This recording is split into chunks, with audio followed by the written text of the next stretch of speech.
வணக்கம் நேயர்களே. ஒரு நிமிஷம் மேலே தள்ளிடாதீங்க. என்ன சொல்ல போகிறேன்னா, நான் விவசாயம் செய்கிறேன். விவசாயம் செய்யும்போது ஆளுங்களும் வேலை செய்வாங்க, பொம்பளைங்க செய்வாங்க. அதனால் அவங்களுக்கு வீடியோ பிடிக்கிறதில்ல. என்னுடைய வீடியோ வந்து யாரும் பிடிக்கவும் மாட்டாங்க.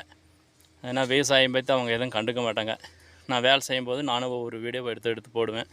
வீடியோ பார்த்தவங்களுக்கு நன்றி, லைக் பண்ணவங்களுக்கு மிக்க நன்றி, என்னுடைய வாழ்த்துக்கள். என்ன சொல்ல போகிறேன்னா, எல்லா விவசாயம் ஓரளவுக்கு தான் இருக்குது. விவசாயத்தில் இந்த வருஷம் வருமானம் கிடையாது. பாருங்கள், இந்த வெயில் மணி 12 1 மணி தண்ணி கட்டிகிட்டு இருக்கோம் தக்காளி காட்டுக்கு. அதனால் ஆளுங்களும் கொஞ்சம் ஆளுங்களை வச்சு நாங்களும் செய்வோம். அதனால் வீடியோ வந்து எல்லாத்தையும் போடுறதில்ல. என்னுடைய வீடியோ யாரும் எடுக்கிறதும் கிடையாது. நான் ஒரு ஆள் தான் வீடியோ எடுத்து போடுவேன். என்னுடைய வீடியோ பார்த்தவங்களுக்கு நன்றி, வீடியோ லைக் பண்ணவங்களுக்கு மிக்க நன்றி, தேங்க்யூ. என்னுடைய வீடியோ பாருங்கள், லைக் பண்ணுங்கள், ஒரு ஷேர் பண்ணுங்கள், ஒரு கருத்துக்கள் சொல்லுங்கள். நன்றி, வணக்கம்.